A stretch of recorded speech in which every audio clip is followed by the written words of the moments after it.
Talking Memphis Wrestling with Randy Hales is now streaming live on Fun Media at fun927.com and is always on Facebook, YouTube, X, Twitch, and at tv5wrestling.com.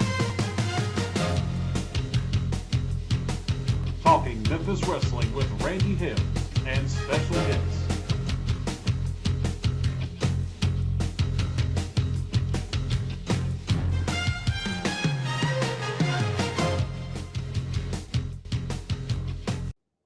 Two weeks in a row.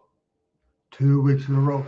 Hello again, everybody. Randy Hales, Talking Memphis Wrestling. 2 weeks in a row. Talking Memphis Wrestling was not on a Tuesday night due to Dark Side of the Ring, me wanting to watch that, and me wanting on a Wednesday to review the Jeff Jarrett TNA episodes of Dark Side of the Ring. And once again, 2 weeks in a row, ORH, the founder, the owner, the president of Power Pro Wrestling, cried like a baby. I'm here to open the show by tell you we conclude our series tonight on Dark Side of the Ring.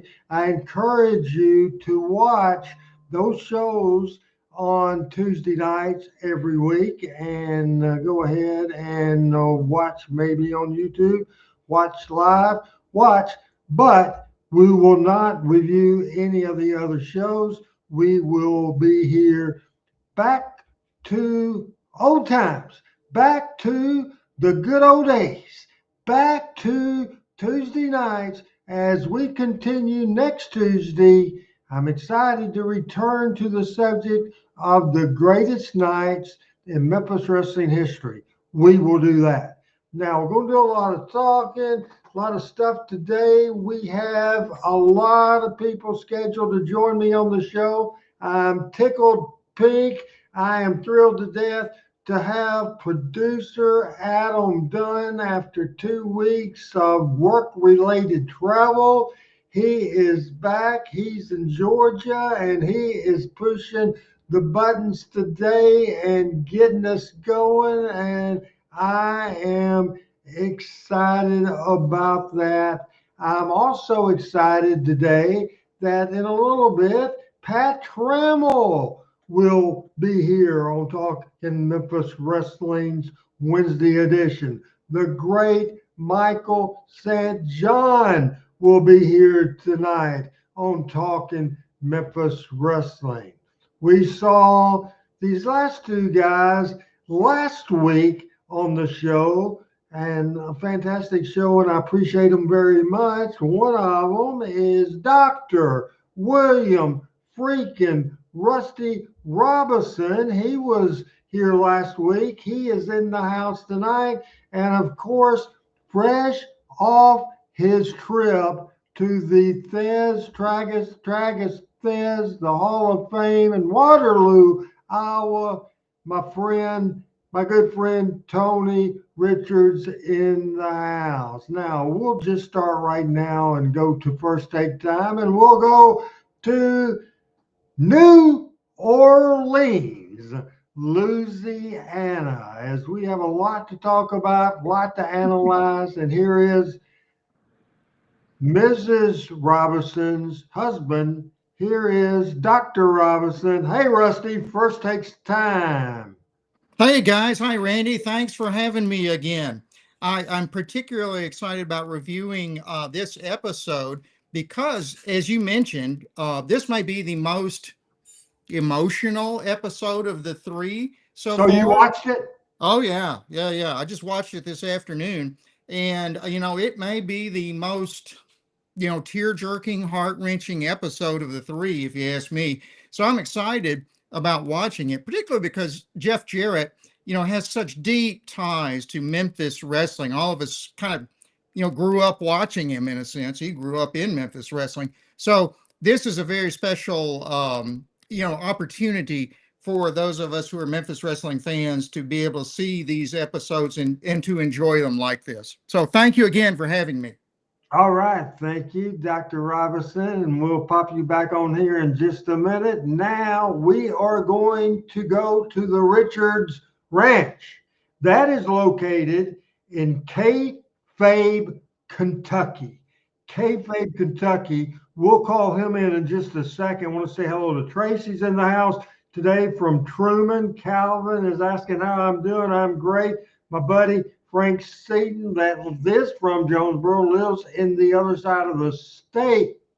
Frank, I appreciate you being on. And man, I am tickled to death. Fresh off his trip to Waterloo. Want to bring in today my new friend.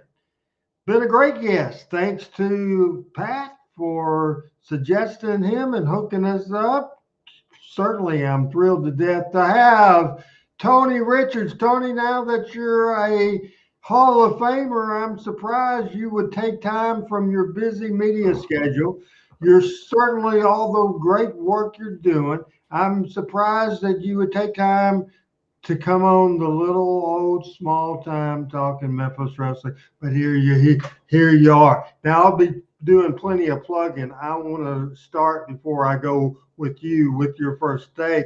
I'm mad at you right now a little bit because you cost me 2 hours of time today. I even passed up a $278 Uber ride because I was watching the Pro Wrestling Time Tunnel of 1976, and I missed that darn ride. I actually missed it. Is what I did, but I missed it because, and honestly, the trip was not supposed to start till 7 o'clock tonight, and it was a 6 hour trip, and then a 6 hour trip back, then me not doing this show. So it was a conscious decision, but I thought it was good storytelling to put it all.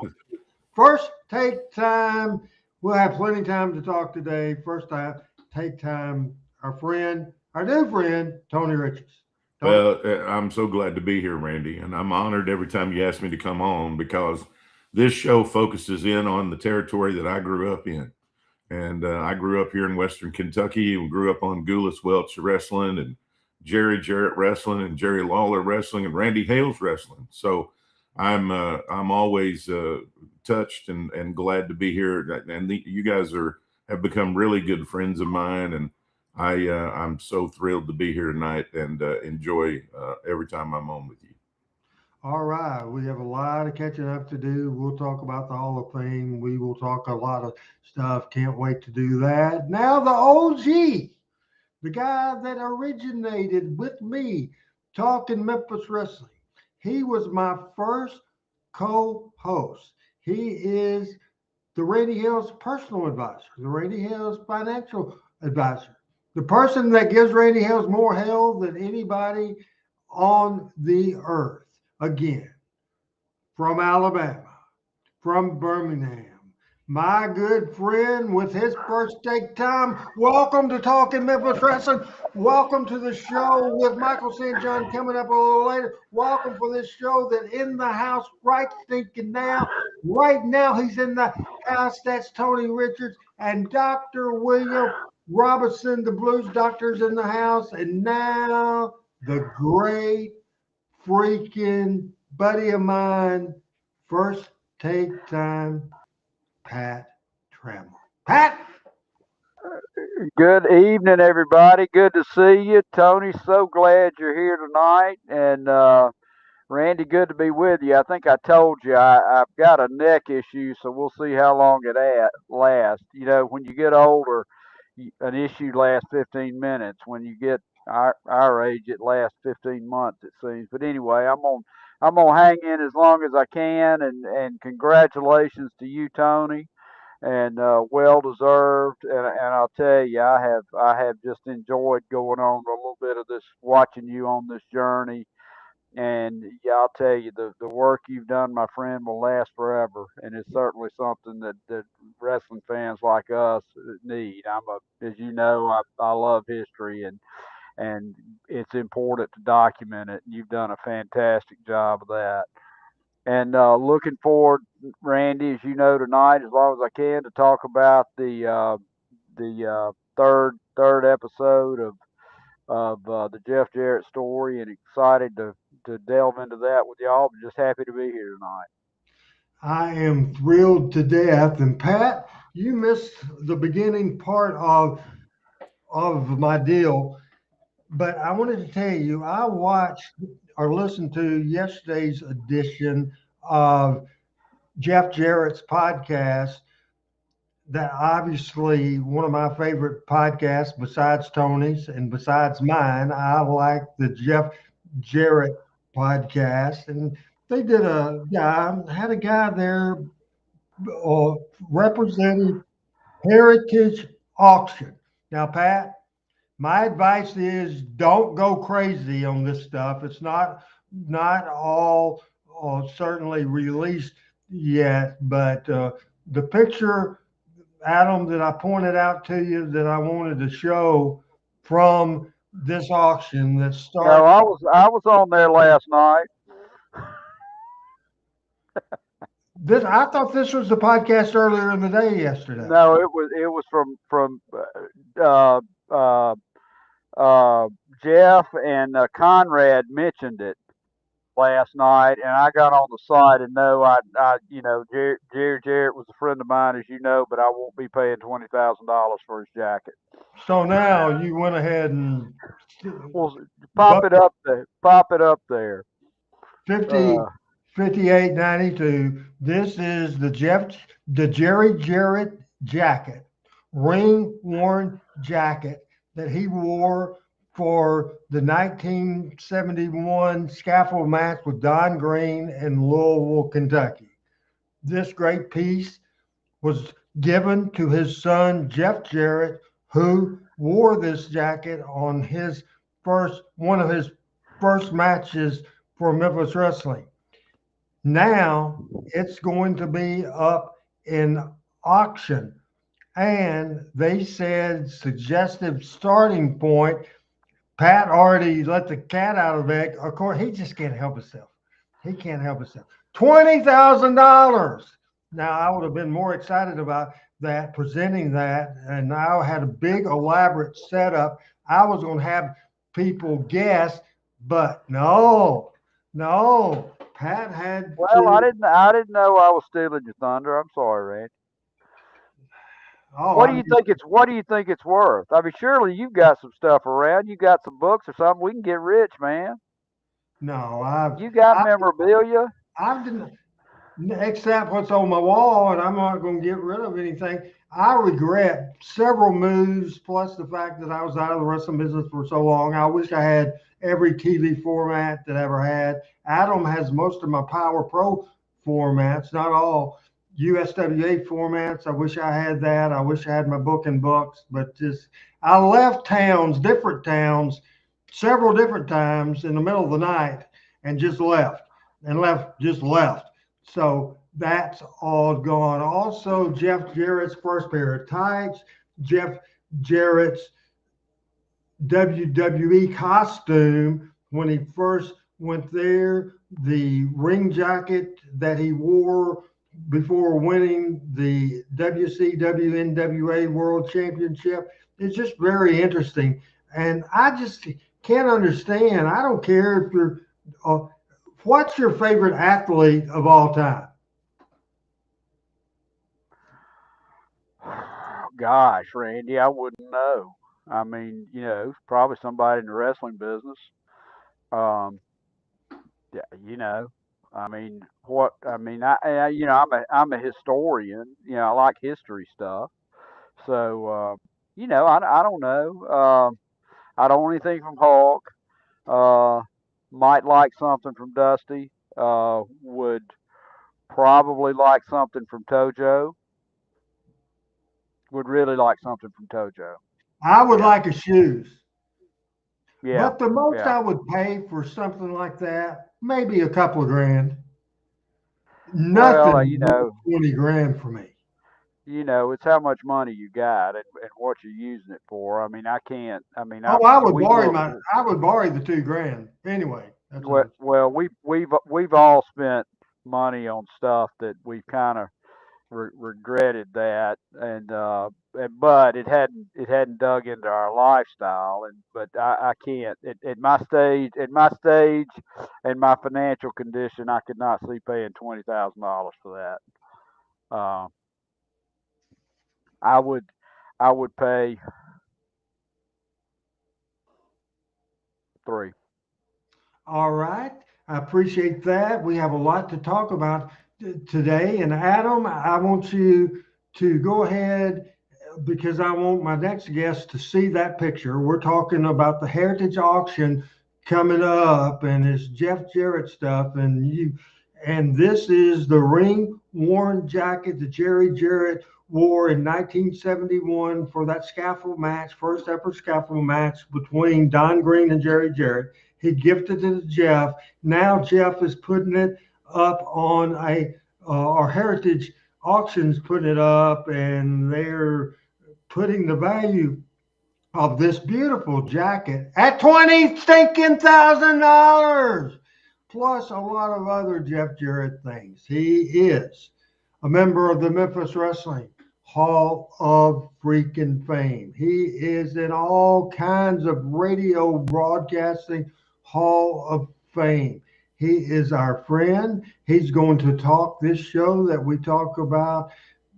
Tony Richards, our buddy going into the Hall of Fame. We talk about the heartwarming, fantastic, this show that left me crying last night. And of course, I want you to also react to the fact that I just gave you reason to spend $20,000. Good evening. Here is the star of the show, Michael St. freaking John. I have the microphone that I used for Nick Goulis's broadcast, and I will auction that off, and the starting bid can be $20,000. So that's my answer. All right. Very good. And Pat, I know you're not on camera right now. I hope you're listening in, but first of all, you asked Pat favorite athlete and what did we pay? My favorite athlete of all time, and it's no secret, is Muhammad Ali. And I have an autograph of Muhammad Ali that he autographed on the back of my business card.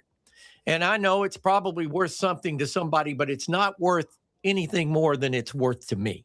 Right. And I'm not going to sell it. And when I die, Joshua will end up with it. If he wants to sell Papa's business card with Ali's address, if people will still remember Ali at the time, he can do it and make some money. But and I sort of, and all due respect to Jeff, who I absolutely think the world of, I think Conrad Thompson's probably behind some of this, because Conrad is a brilliant person for turning over memorabilia in the wrestling business. And he's buying as well. Buying as well. Well, he's a buyer and a seller, and God bless him. He's made a lot of money, and I hope he makes a lot more. I think the world of the man.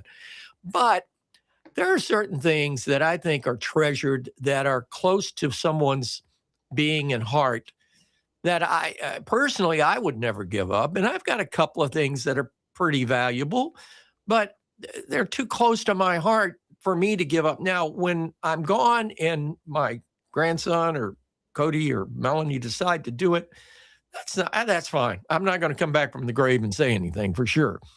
But I just, there's certain things. I've got something of my grandfather's. In fact, I'll go in there and pick it up and bring it in here just to show it to you. I've got the hammer that my grandfather used to repair shoes in Huntsville, Alabama at the Guarantee Shoe Shop for over 50 years. And it's just a plain old tack hammer. But it has a wood handle, and it has an indention where he kept his thumb and wore down the wood over the years. And that's special to me. I would never sell it. And not that my grandfather was famous, but there are just certain things in life that I think are personal. And a lot of people, that's like baseball cards, or I would rather have something if a baseball star is going to sign something to me because I've met him and he's going to give me his autograph. Personally, I'd rather be signed to me. Now, I know it diminishes the worth after I'm dead and gone, but to me, it's more special than that worth after I'm dead and gone, if you get where I'm coming from. Yeah, I absolutely do. So what are you looking forward to? Because there's no format with the new deal. And by the way, I said before, I don't know if I've told all the panel members, this is our last Tuesday show, because really the next several Dark last Side Wednesday of the show. Last Wednesday next show. Wednesday show, we will return to Tuesday. I don't give a shit about the rest of the Dark Side of the Rings. The one that I had emotional attachment to, without a doubt, is Jeff Jarrett. And so we're going to go back our regular format starting next Tuesday, and we will continue our look on the greatest nights of Memphis wrestling. So next Tuesday night, 7 Central, we are back on Tuesday night, and I cannot wait. Absolutely cannot wait. Now, what do you want to start with, Michael? Do you want to talk about Tony Richards going into the Hall of Fame? Do you want to talk about the Jeff Jarrett situation? What do the Dark Side of the Ring review that you missed last week, the show, and or our show that we did talk about it, so you can do a double review. But what do you want to lead off with today, Michael? Well, I'd like to lead off with that cap that Pat Trammell keeps wearing. It says Snowmass on it, and I want to know if he's a snow skier. No, I'm a beer sipper sitting in the pub in Snowmass and Aspen, etc. That's what I do. Okay, well, just checking there, bud. That was the important question of the night. Yeah, but I don't have that in me anymore. That's like me. I skied one time when I was in college, and my ankles hurt and my knees hurt for 3 weeks. And I said, I'm good. I will go to a snow resort. And I'm like you. I'll sit in the lodge and sip on something until my sister or my wife or whoever's skiing comes down the trail. Hey, I want to say a shout out to everybody making comments. My best friend from another mother. I love Randy West. I love Diane West and Tammy and the whole stinking crew. I love those guys, certainly. And I wanted to say I appreciate Randy West supporting me by watching this show every week. Michael. All right. Well, I think we start off with the biggest news story of the week. And I've gotten reviews from many people. I talked to Bo James, and I know he and his lovely had a wonderful event. I've talked to a couple of Richard Bunt was there, who I know very well, great guy. This Thez, and forgive me for it's the Luthez Tragus Thez Hall of Fame. Tragus Thez Hall of Fame. I think this is becoming bigger and bigger and bigger and bigger in the eyes of the wrestling world than it ever has been before. I understand this year's get together was the best ever. Everybody had a great time. I hear the softball game was full of beer, but other than that, we have a great legend in our own midst right here, and one of the best broadcasters and writers that I have ever known, and historians in professional wrestling. And Tony, God bless you and congratulations. Thank you, sir. I appreciate that very much. And it was a great weekend and a weekend to remember. Everybody had a really good time.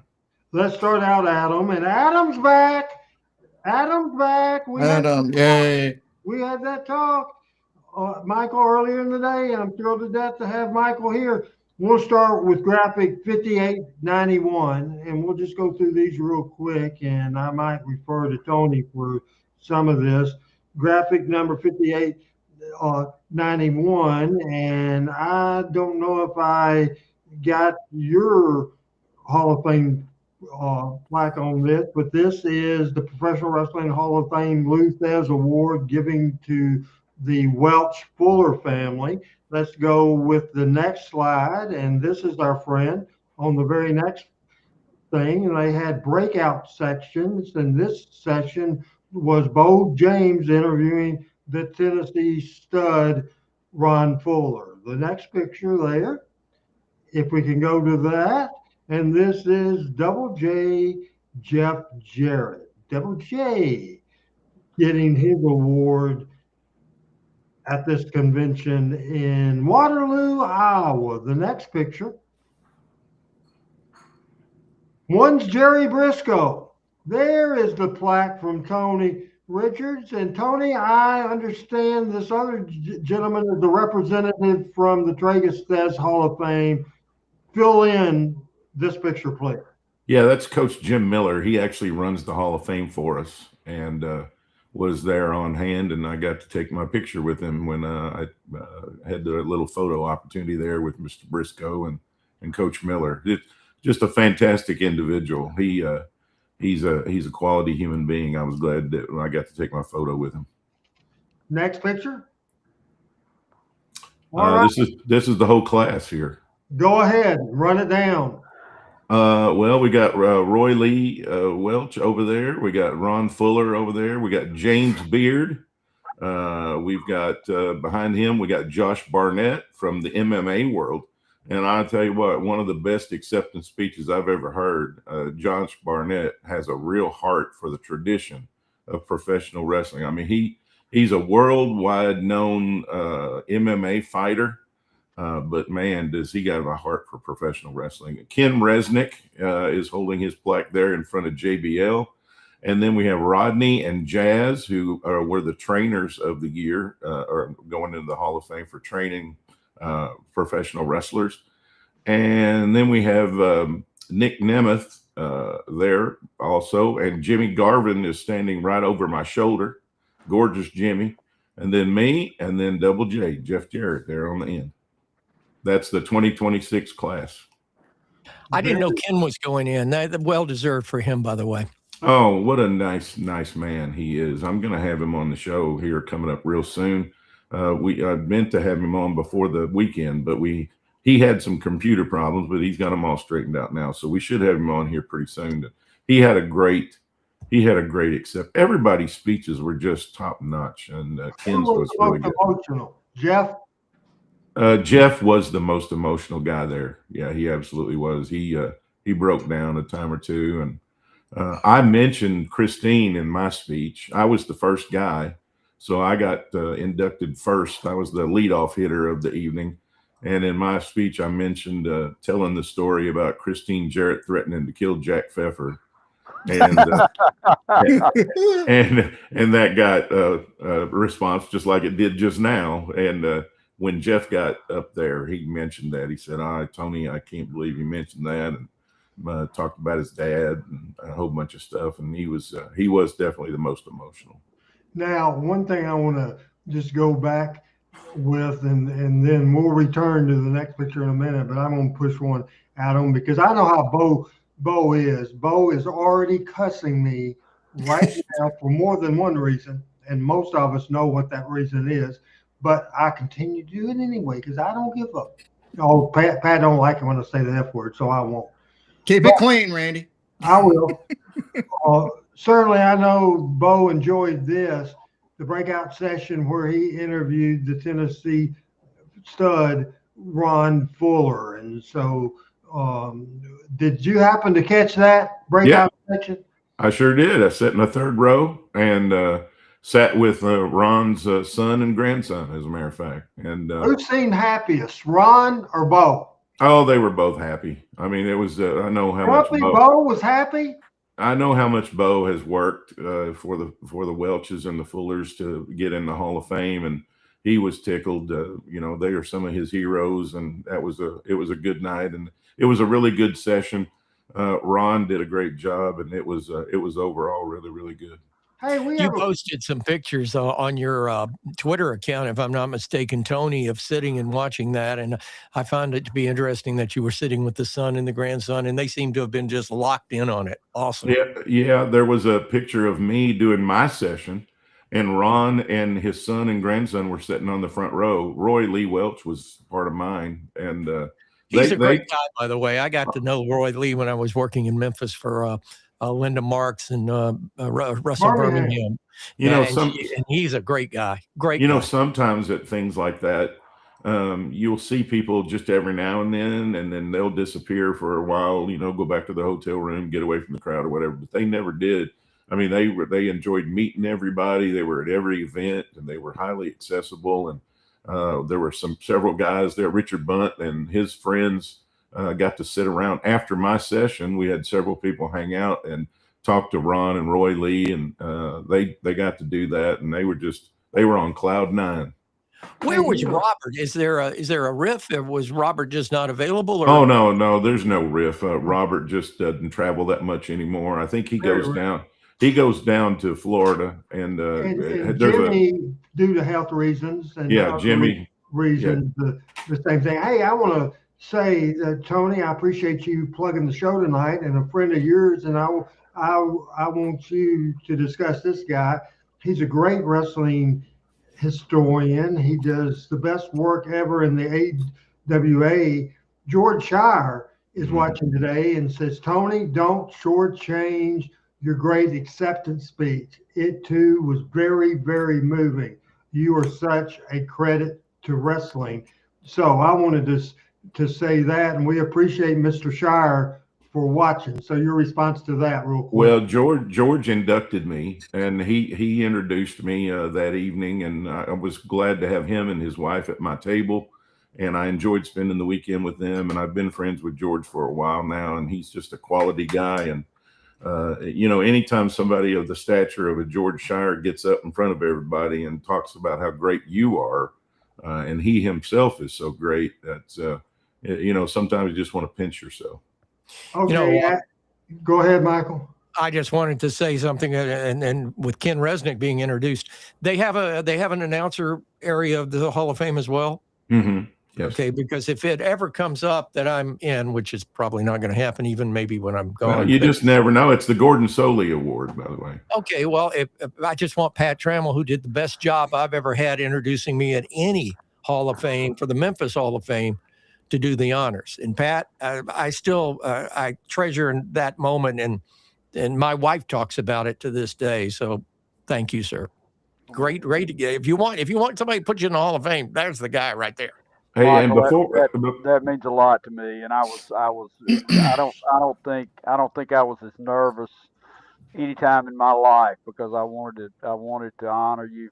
I wanted to honor you for Memphis wrestling, but I wanted to honor your friendship with me and with Randy and everything else, and that means a lot. It really does.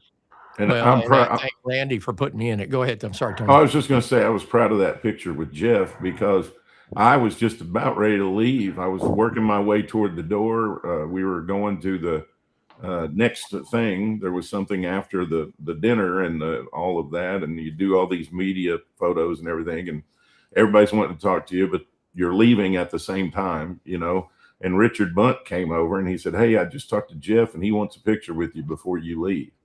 And that meant so much to me that Jeff wanted to take a photo with me. Now, had you ever met Jeff? No, I had never met him. That was the first time I met him, was right there when we took that photo. Did you tell him that you had just did my show reviewing Dark Side of the Ring? I did not. That in there? I did not get to do that, Randy. I'm sorry, but we spent some time together the next day at the softball game. He turned 59 years old yesterday, boys. Jeff Jarrett turned 59 yesterday. He told me he was officially the oldest person on the AEW roster. Wow. Can we put that picture back up there? Yes. By chance? Yes. Does this not look like a wrestling tag team out of the 70s? It really does. It really does. That's great. And I also want to say his wife, Karen, is just a jewel. I got to meet her on Saturday at the softball game too, and she was just wonderful. All right. You know what? Adam, go full screen with me, if you would. We're going to change directions right now, and we're going to talk about Double J, Jeff Jarrett. Choosing my words here and trying to be straight and keep it all together. I will not tell you guys that I will not say I never have had a crossword with Jeff Jarrett, or Jeff Jarrett never had a crossword with me. Jeff Jarrett and I agree on every subject on the face of the earth. I'm not going to say that, because that is not the truth. Folks, if you haven't watched Dark Side of the Ring, parts 1, 2, and 3, it has not been, because there's dark stuff on the thing. But what this is should have been called the greatest success story of the ring. A man, Jeff Jarrett, born in 1967. His parents divorced early on. Things added up in his emotional stage. His mother would bad mouth his dad in front of it. He'd go to his dad. His dad would bad mouth his mother. Later on, he married the person he first fell in love with, Jill Gregory. They had 3 beautiful kids. 3 beautiful kids. What a great father. And Jill, one of the greatest ladies I've ever met in my life. And they were a match made in heaven. But the great Lord, the good Lord, has a plan. And his plan was to bring Jeff or bring Jill home. Jeff, again, certainly, remember, he lost his living with his parents. He lost his wife. Neither parents came, neither his mother or his dad, neither his mother or his dad came to Jill's funeral. He became best friends with Owen Hart. He was the match after Owen Hart when Owen Hart fell from the rafters. And Jeff didn't process it. He didn't process it. Several years later, on the very same day, May 23rd, Owen died. Jill, several years before, died on May the 23rd. Then he had started TNA wrestling his dream, and he watched that go to hell. And then all the negative things, falling out with his dad, then later on reconciling with his dad before he died. This is a success story. I'm glad Tony says that Jeff is the oldest wrestler on the roster. The oldest wrestler on the roster at AEW, and I think that's fantastic. This is not a dark side. As you watch this, and we'll discuss in depth about this and the things, everybody will give their opinion on the thing, who the heel is, who the baby face is, what surprised you the most, all that kind of stuff. So folks, there's nobody can deny what I say, that Jeff Jarrett has lived through a lot of stuff, and he keeps ticking. 1986, his debut match was a few days before, and he rode in to Memphis, Tennessee, WMC TV studios, and this video that I'm going to call for 8 minutes and 10 seconds. It's Jeff Jarrett's opponent in his first match, and Jeff, same guy that he wrestled in his first TV match, the debut on TV from TV5 of Jeff Jarrett. It's an 8 minutes, 10-second video. We'll watch. Our comments will be live, and we'll watch that right now on Talking Memphis Wrestling. We're about ready to go with our next one. We're looking forward to this, too. Tony Falk is coming in right now. His opponent today is young. And Jeff is not wearing the Jerry Jarrett jacket, but he did wear it a few days before at the Mid-South Coliseum. He's got a lot of filling out. Okay, Tony, okay. Tony Falk. Tony Richards. Tony Falk is a Kentucky boy. Have you ever met Tony? I have not. He's from right down the road here, 30 miles away in Paducah, Kentucky. You know, when I signed that contract to go in the ring with Jeff Jarrett, it said 1 fall, 20-minute time limit. He used to be the cameraman for Angelo Pomfo.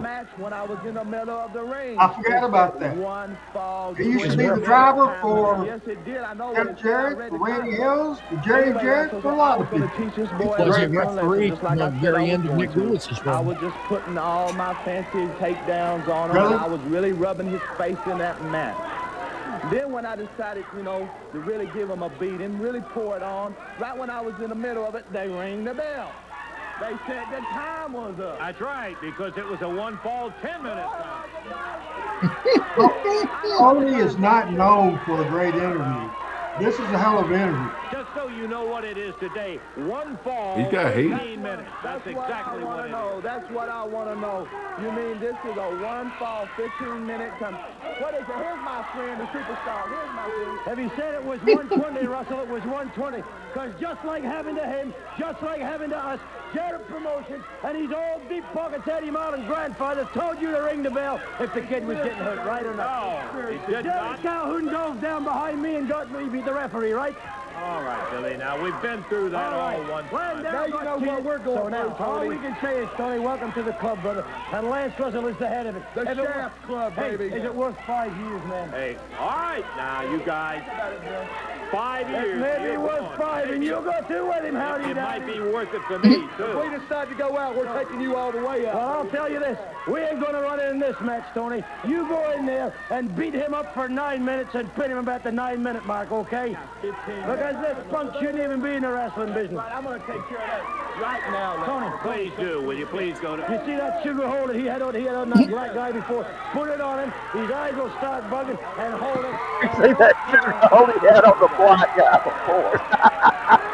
I caught that. That was great.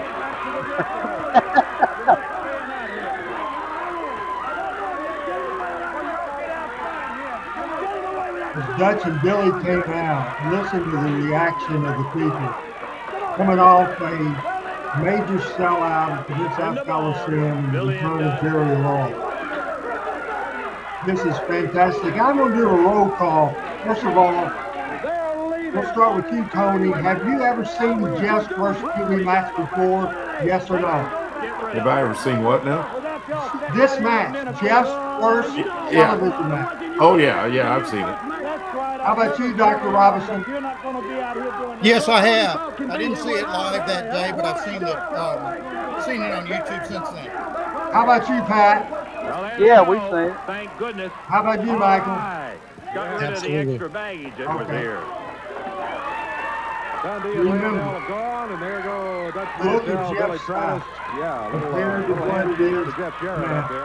His second match is on a television program And it is 1-fall. live in Memphis TV. Here we go. He looks like Jerry there. Jarrett, Neil with You're the right I was fist, about to the say the soft same thing, grab, Tony. If slams you his look head to the at top Jeff turnbuckle. and Jerry Jarrett's first match, they're identical.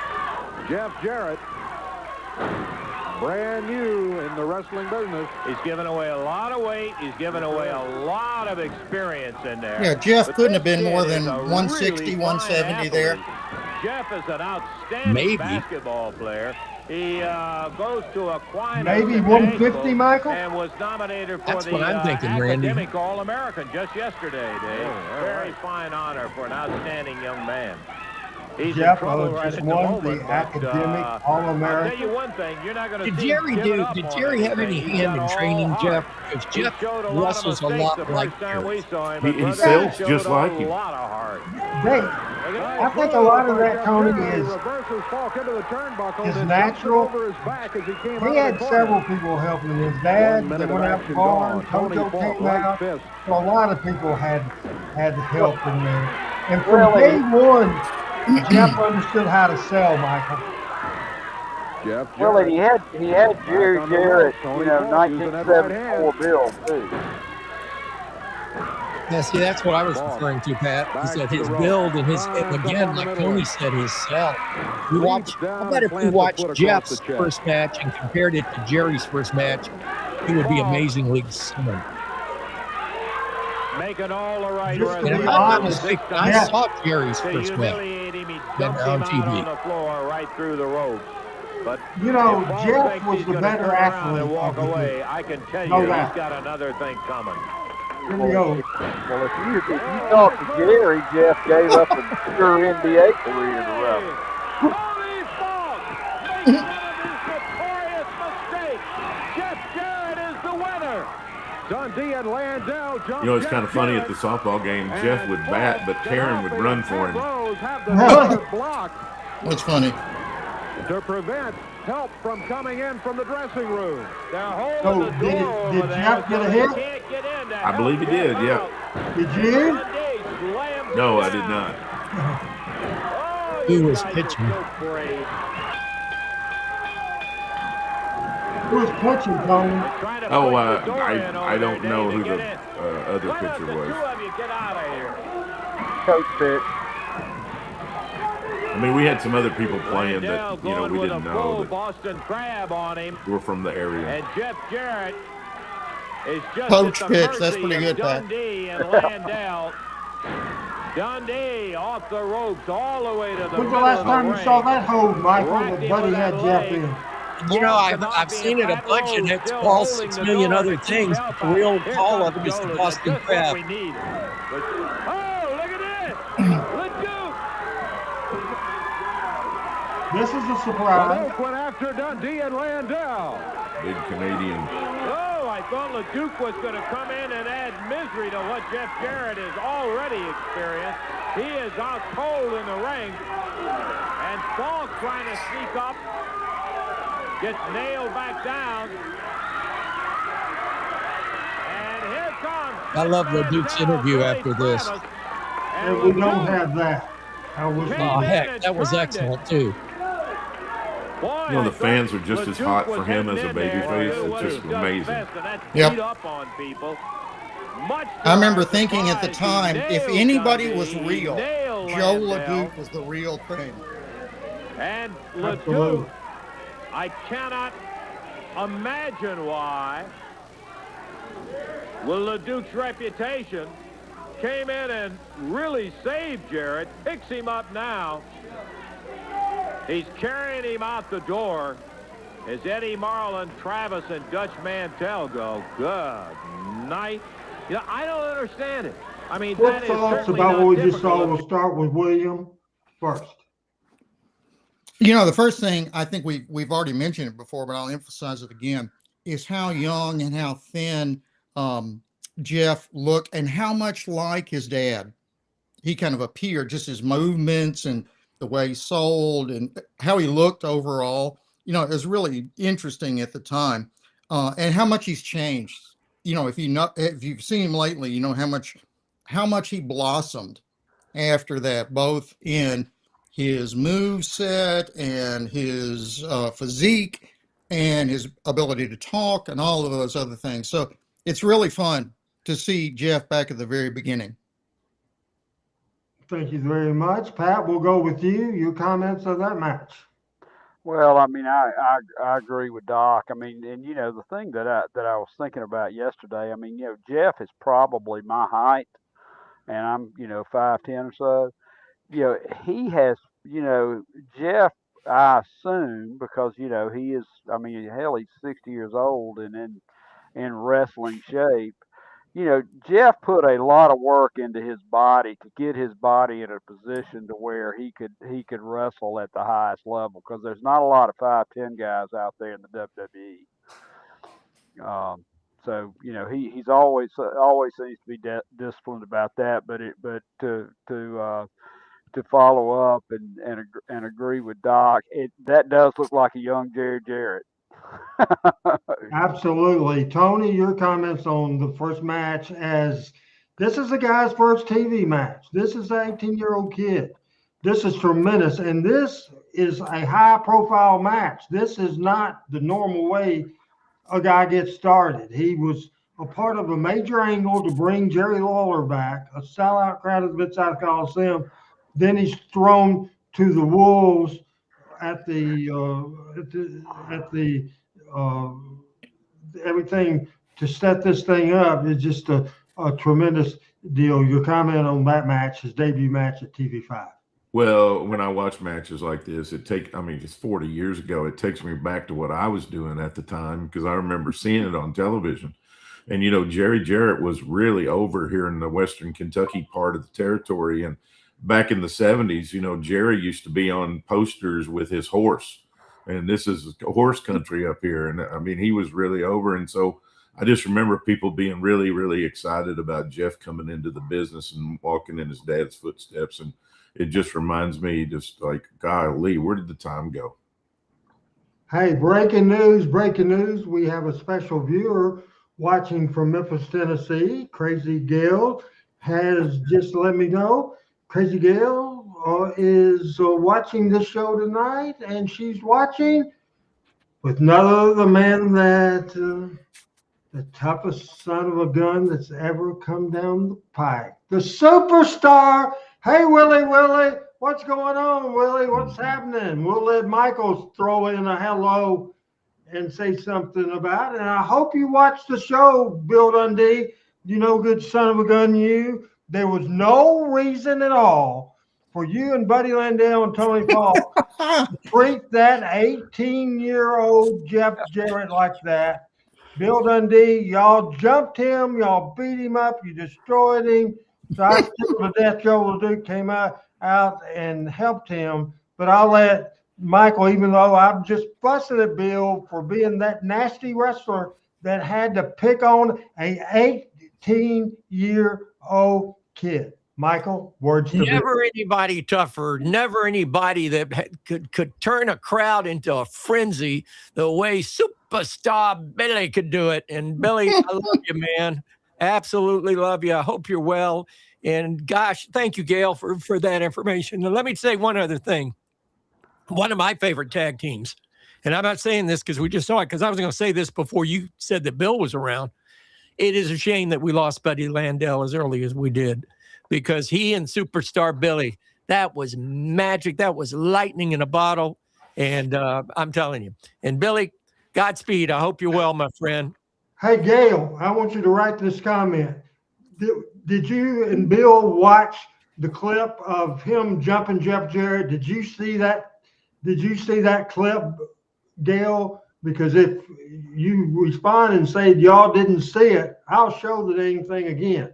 So sure, I'm not gonna wait all night long for you, Crazy Gail. So y'all saw that video, that match. Tony Richard, the great historian that just went into the Thez Tragus Hall of Fame, and they did watch the thing. And I know Bill Dundee better than most people know Bill Dundee. And you know, when he watched that thing, what he turned around and said to Gail and to Donna and Heather and everybody there at his house after watching him beat up on Jeff Jarrett. You know what, Bill? I can bet my life savings on the fact he said, "Damn, I'm good." That's what Bill Dundee and he is. And he is. And he is.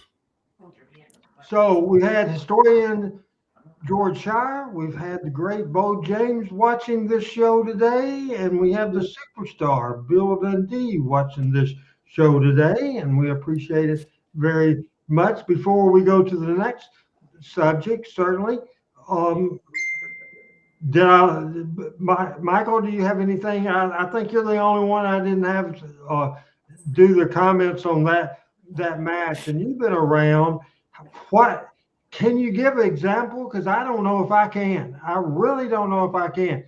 A young wrestler just starting out put in one of the biggest deals in the history of Memphis wrestling that sold out the Mid-South Coliseum when he was a referee, and that no good Landell and Dundee beat him up and then tried to put Jerry Jarrett's good eye out. It was just terrible. It was just awful. But can you give any examples, Michael, of anybody starting that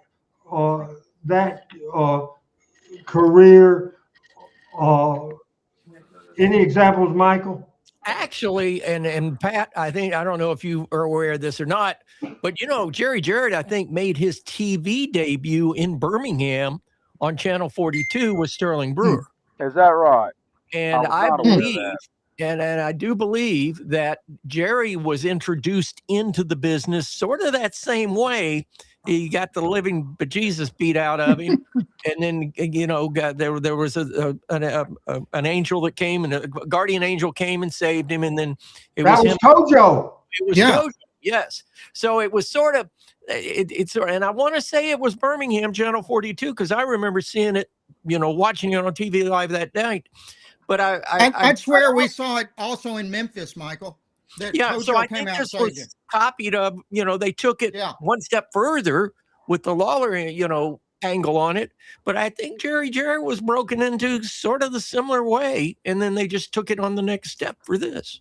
Now, I know, Michael, you weren't here last week. I want to go ahead and jump into another video. We'll go to the angle that started off for Jeff Jarrett. Referee Jeff Leonard Jarrett. It's 5 minutes, 7 seconds as we watch this. And I better double check myself to see if I'm cluing the Adam on the best thing. It says Jeff intro into wrestling. It's 5:07. So you know what? While you're doing that, Randy, I'll give my Bill Dundee connection, and he probably won't remember this, but I was working at a grocery store in Memphis back in the day. It was just off the freeway, and every Monday night after the matches, if I was working Monday night, the wrestlers, including Bill, would come by the store and buy their beer and buy their other stuff to get back in the car to drive back to Nashville. So I met Bill way back then, along with several of the other wrestlers, which was lots of fun. We always look forward to seeing those guys on Monday nights after the matches. Did you check his ID? Probably didn't do that back in the day. Probably didn't do that back in the day. By the way, Bill, this young man that just told that story is Dr. Rusty Robinson. So a Memphis wrestling fan growing up watching the King and the Superstar, and he ended up a major successful surgeon that's lived in New Orleans, Louisiana. And what hospital were you the director? What was your title and what hospital? At Tulane University School of Medicine in New Orleans, I was the director of the Cancer Center. Director of the Cancer Center. As we watch that video right now, I just wanted Bill to know that wrestling fans that grew up admiring the Superstar ended up being a successful doctor and a successful blues singer as well, the blues doctor. Let's watch that video right now. Big men they are. Oh, Johnson thrown over the top rope. Hey, come on. Landell, it's just attacking the referee. That'll cost you. Jeff Jarrett refereeing this match, and Landell just slammed him. There goes Jameson out of the ring. Yes, Jerry Jarrett just stand in, and he nails Dundee. Nails Buddy Landell, and right back at Dundee. This is Jerry's son that was refereeing. Landell got him from behind. And Dundee slams him with a right, puts him down on the deck. Come on, this thing's getting out of hand now. God, Dundee's going for his eyes, Dave. He's only got one good eye in there. Come on.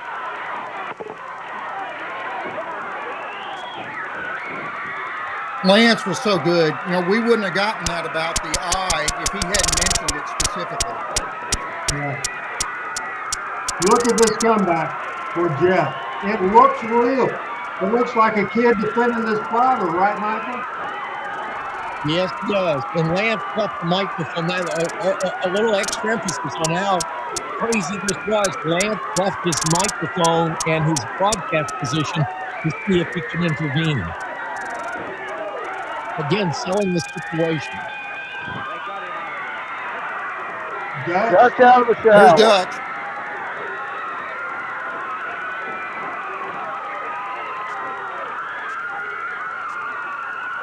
The Dutch is barefoot and still wet from the shower. Attention to details. Beat a kid up a year out of high school, and they jump on him in there because he's trying to stop him from doing the damage they were doing to Jameson and all. Kid just doing his job here. And then his dad comes out to help him. They know Jerry's only got one good eye, and they go after it. And start gouging in the eye. That's the sickest thing I ever saw. I'll tell you one thing, that is absolutely ridiculous. with guys. Something's got to be done about guys. I've had enough people, and I know you have too, Dave. Say, Yeah, that's a great you shot guys with just gonna Dutch let carrying Dundee Jeff out. take over the entire program, and the answer to that is no. Something's going to be done about it, because I'll tell you one thing. I know Marlon's going to do something, Jerry will do, and I can guarantee you this is one place I'm not objective about the thing. It's ridiculous. It's bad enough when they come out here and do some of the things they do to like Jamison and Johnson. Sure, they're their opponents. You go in there, you beat them in that, but you don't start beating them around. And then you jump on a kid just out of high school like that. Then his dad comes out and tries to protect him naturally, and the next thing you know, they're in there digging at his eye, the only eye. He's got one bad eye, and they're digging at the only good eye he had. Something's got to be That's done as about hot as you'll that. ever see Lance get. Lance, I don't know what I'm going to do. Oh, God. Listen. We can talk about it later, Jerry. You don't need to do it right now. I mean, hey, you did whatever you could. Listen. Savage guys come out here and start going after the eye. That's the important thing. Let's worry about that now. Jeff is okay. He's going to be all right. Let's go. Okay. All right. Yeah, let's go on with the match, okay? All right. All right, referee Jerry. That's Bobby Fulton in there. Hold on. Hold on. Hey, hold it just a minute, referee. Hold it. Can we stop just for a minute? Eddie Marlin. I want to tell you something. Jarrett's been in my family for a long time. He's a leader. He knows what to do in any circumstances. This is the first time that I've ever seen him in this situation. They tried to put out his one good eye. When he got his eye put out, he didn't cry about it. He did tell very few people, but I knew about it. They beat up my grandson. They put him out. Jerry don't know what to do, but I know what to do. He's the leader, and when he's around, I'll say, what do you want to do, Jerry? And he'll tell me. But he's not here to tell me now, and I know what to do. It's one man that I know of that I can put in there with Dutch Mantell, and they can take care of those two guys. And that one man is Jerry Lawler. I don't care about the contract, Bill Dundee. You can sue me. You can sue the company. You can put us out of business. But Jerry Lawler, I'm going to go get him on the phone right now. And if I can get Jerry Lawler to come here, he will be against Dundee and Landell. Now, I'm going to call him on the phone, and if I can get him, he will be here. All right. And it's no big secret that I fell out with Landell. Wow. What a great. That's great. The best TV segment, I think, in the history of wrestling. Michael? That's outstanding. I mean, that just tells the whole story. It made everybody watching that TV. It made me want to go buy a ticket. I would buy a ticket to see that fight. Absolutely. Absolutely. Well, I mean, it's so well laid out to, you've got, I mean, and as you all know, Jerry was a deep reader of the classics. That's a Greek tragedy writ large right there. No doubt about it. Dr. Robinson? Oh, yeah. You have, Eddie talking about his grandson getting beaten up. Oh, that was so good. And one of the ironies of that, we all knew that Jerry Lawler was probably in his house on Walnut Grove Road in Memphis watching the TV right then. So it was so good. I just loved it. Tony, do you agree one of the best segments of wrestling television, not just in Memphis, that there's ever been, from Eddie Marlin's performance to Lance Russell and Dave Brown's performance to Jerry Jarrett's performance to Jeff Jarrett's performance to Bill Dundee and Buddy Landell and Tony Falk's performance? If I had to say the best TV segment of all time, that has to be up there, and it would be my choice. It is a fantastic, and it's sold out the Mid-South Coliseum. Tony? Well, off the top of my head, Randy, I can't think of one to go along with it. I could think of a couple that would be next to it, but I don't know if I can think of any that would top it. And, you made a good point there. I mean, I tend to think, and we've been talking on this show the last couple of weeks about bookers, and that is a Jerry Jarrett. You can tell that's a Jerry Jarrett angle but the way that everybody that was part of it carried out their parts is just fantastic. It's just genius. And Lance Russell, my God. I mean, that was just an Emmy award-winning performance. I mean, just fantastic. All right, today on Talking Memphis Wrestling, we're reviewing these last 3 episodes of Dark Side of the Ring. Can I say something, Randy? Jeff Jarrett is before that. I call for a break in just a minute. We'll let Pat say something. Pat? I'm sorry to interrupt. You know, I was thinking about this, and you know, I didn't grow up watching Memphis. I grew up watching Birmingham, and I grew up watching Atlanta, and I grew up watching a bunch of other places because of the weird cable TV situation we had. No promotion I ever saw got as personal as Memphis did. You know, absolutely agree. Absolutely agree. Just really didn't, if you think about it. Yeah, I saw Memphis and Atlanta both, and it was no comparison. Yeah, that's exactly personal right. issues sell tickets. Personal Here's the issues. Thing. Bill Dundee grew up his wrestling career by not only being one of the 2 biggest stars of Memphis, but also was in that office every day. He took what he learned in Memphis, because people, you know, you heard Ole Anderson say it, and different people say, oh, the Memphis bullshit stuff. Well, Bill Dundee took the Memphis quote bullshit, took it to Bill Watts and Mid-South Wrestling, and did the stuff that Bill had done himself or had seen done in Memphis, took the Tennessee BS style to Louisiana, and it was the best 2 years that Bill Watts and Mid-South Wrestling ever had. And then Bill came back to Tennessee, and within 2 years, Bill Watts was out of business. Let me pose a question here, because Randy, you brought up just an excellent point right now.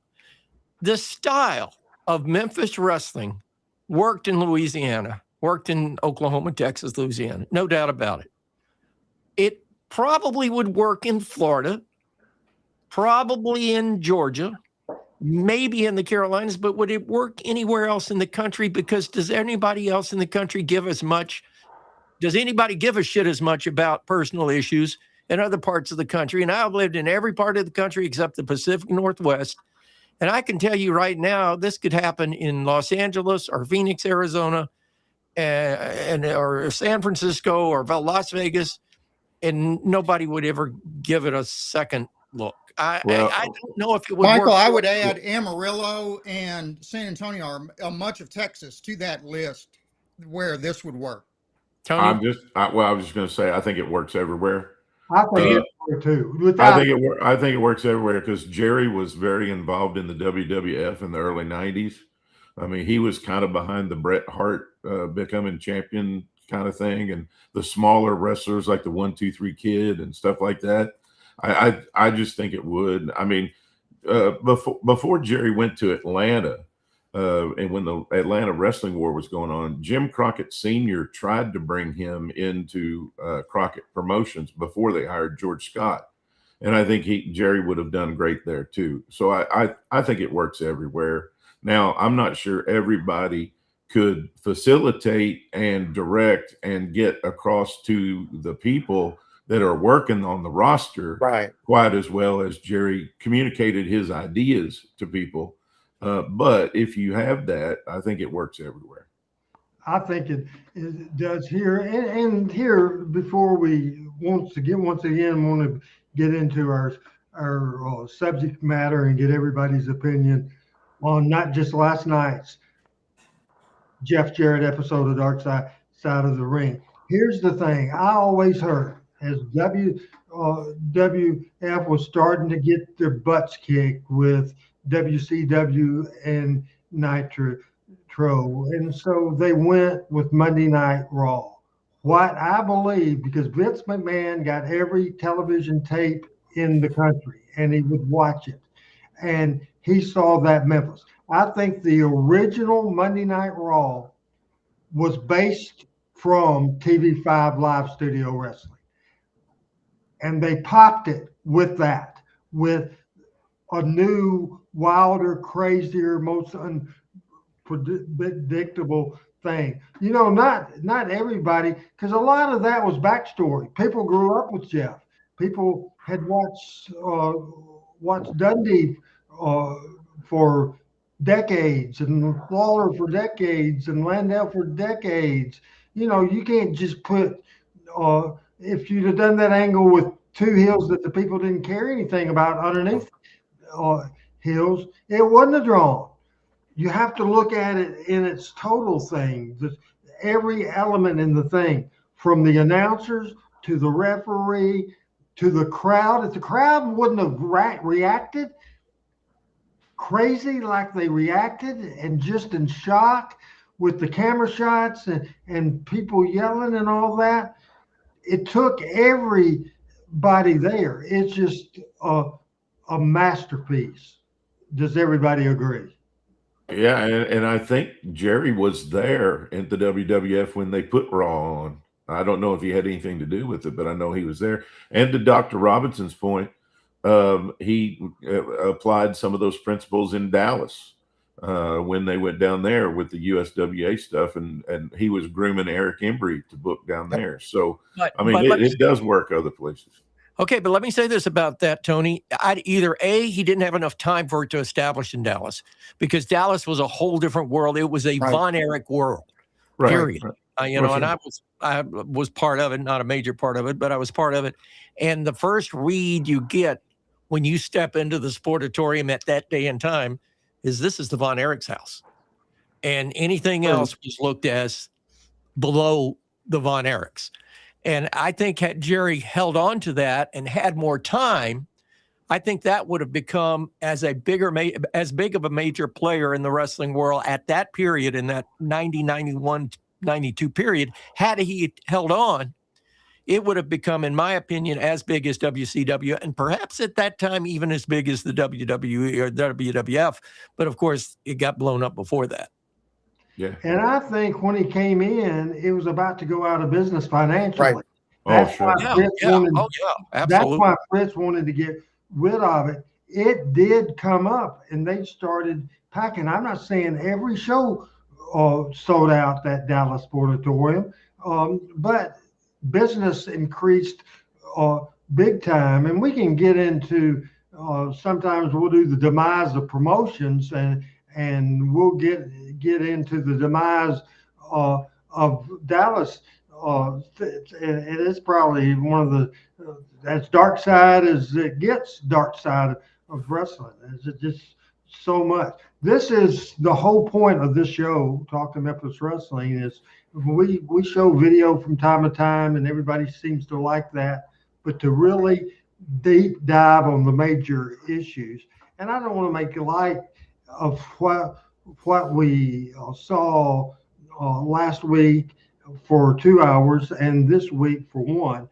We want to catch our breath. We want to re-show the open and come back and deep dive in to last night's episode. And we didn't get Michael's opinion because he wasn't on the show last week, but we're going to take a little break and come back and deep dive into it as we're an hour and 13 minutes in to Talking Memphis Wrestling.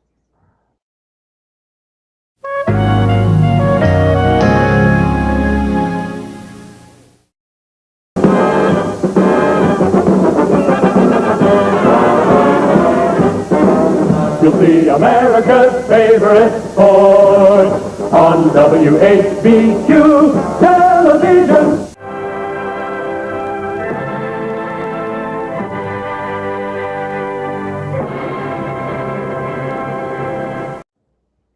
All right. Here we go. So let's, I know, Tony, did you have the chance to watch the latest edition? Yes. Okay, sure let's start with your comments first. Yeah, well, it was mostly all about the Hogan and Bischoff era, and then there were some things in there about Jeff Hardy and about Hogan, resigning, and of course the big crescendo was the redemption of Jeff and his, his alcoholism and his recovery and all of those things. And he mentioned that in his Hall of Fame speech in Waterloo on Friday night, and my heart was just touched by the way he talked about it, and the strength that it's taken, and he mentioned, I can't remember exactly how many days he said that he'd been sober, but I just I look up to the guy, as I do anybody who kicks issues and problems like that, and I know it's a daily battle, and I'm just proud of Jeff for I mean, when you watch this series and you think about his life during these times and these days, and coming out the other side, becoming a better man. I mean, I just think it's an unusual story for the dark side of the ring, I think. So I've enjoyed all three of them. I'm a little biased, but I've watched, and even recently, I went back from the beginning and watched a lot of the episodes. This, of course, is in the umbrella of Dark Side of the Ring. It's what you end up with. A lot of these shows, whether it's Chris Benoit or Owen Hart, just heartbreaking. The Von Erichs, heartbreaking. All of them heartbreaking. Right. At the end of this thing, Jeff Jarrett is standing tall. Yeah, I find myself standing up and applauding. Absolutely. This is a success story with a lot of wrinkles spread in. It's tremendous.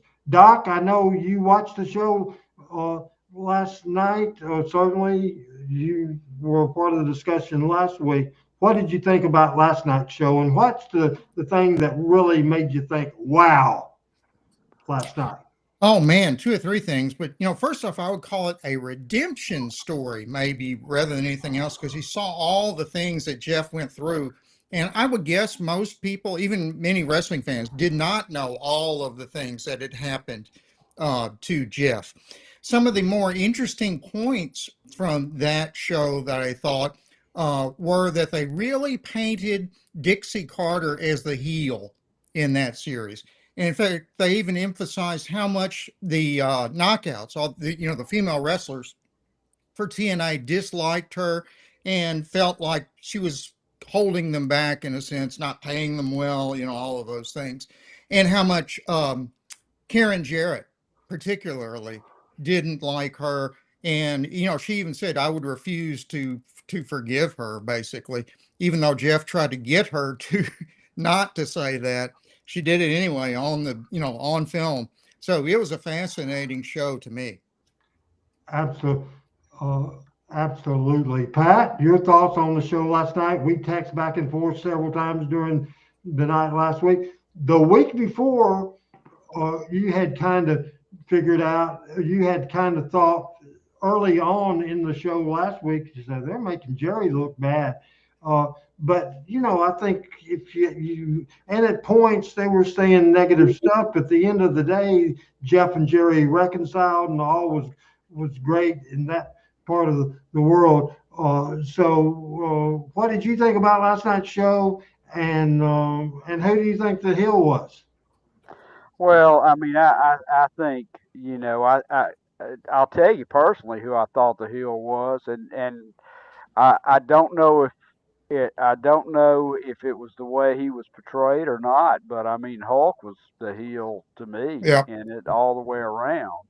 And it was just, if accurately portrayed, and I don't have any reason to believe it was not, it was an ego run amok with Bischoff letting him run amok like that. And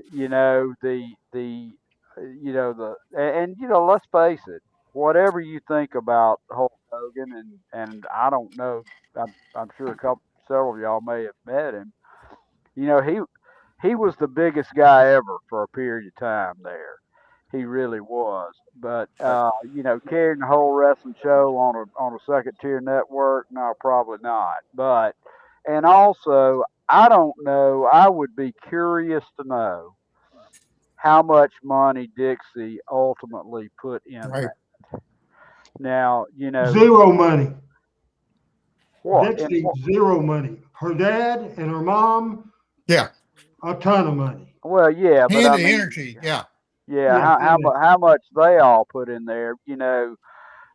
Long before this, was talking to Jerry about it, and he said it was Dixie's idea because when Richard went down, she was doing publicity or something, and they were talking about it, and she said, "Well, we can invest in this." And got her dad on the phone, and I don't know what that relationship was, but for a long time, I would be curious as to how much money they funneled in there. But I had heard, I've listened to a lot of Cornette stuff on TNA, and apparently, there were stories of no, it wasn't Triple H, it was somebody in Dixie getting in her ear, and Kevin Nash. Kevin Nash, that's exactly right, Doc. And apparently she was easily swayed by the last opinion she heard. That's what I've been told. Hello, Steve Mel. Hey, Steve. From Puerto Rico. It's just an interesting thing, and we're not going to agree on all points. And I think Jeff was strong throughout the series. Just said, thank God, because he knows after Richard went away with that financing, they would have gone under, and Jerry and Jeff would have lost everything. He appreciates that, but he saw by the point Jeff was sent home and lost all the power.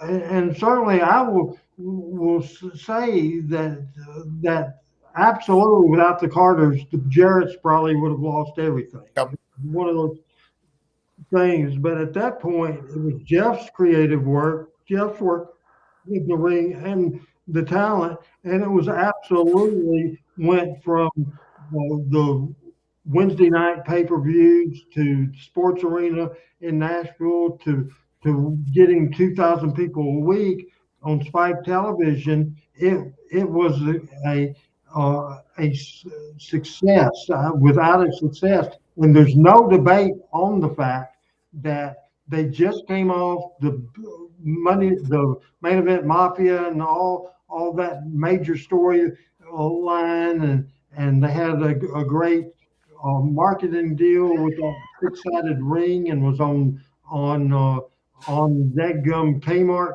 and Walmart shelves and Toys R Us and all that kind of this stuff, and they were the best shape they were.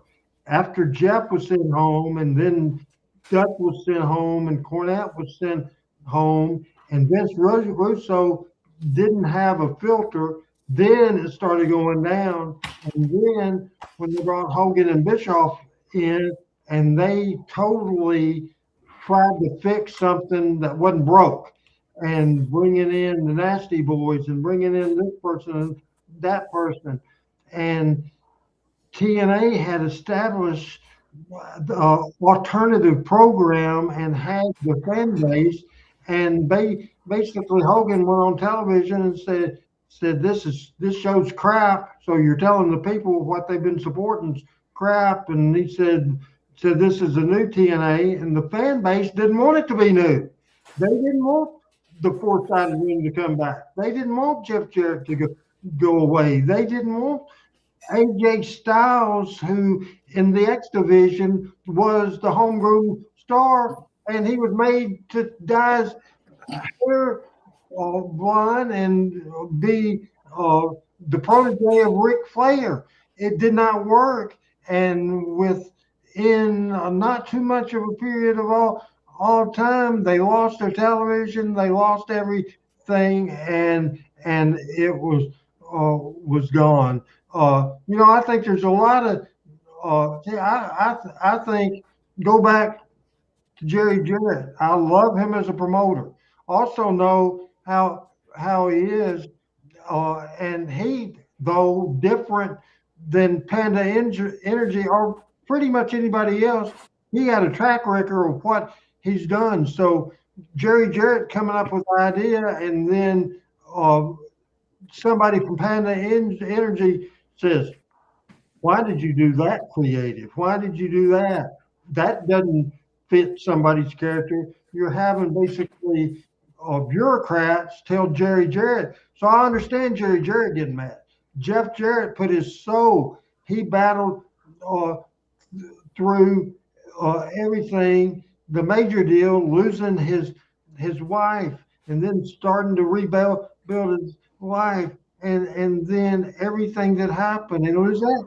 Then certainly the wrestling business ain't going to church every week. We've all done stuff and have regrets, but the thing that Jeff Jarrett did, he built himself back up. How long did it say, guys, that it's been, Tony? How long did he say it's been since he drank? I think 9 years. Yeah, something like that. I don't remember exactly. He quoted the days in his Hall of Fame speech, but I can't remember the number. Yeah, it was 2017. 2017 when he got straight. Right. Yeah, that is just fantastic. I thought that was the best Dark Side of the Ring because it ended. You're thinking good for Jeff, good for Karen. You're just making you miss TNA. The whole thing I thought was good. Now we're going to give him all the time he wants. That's why I saved.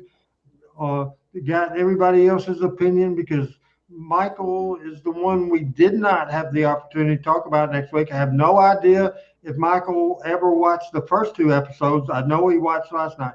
So the 4 is Michael St. John's. We go full screen with Michael St. John with his thoughts.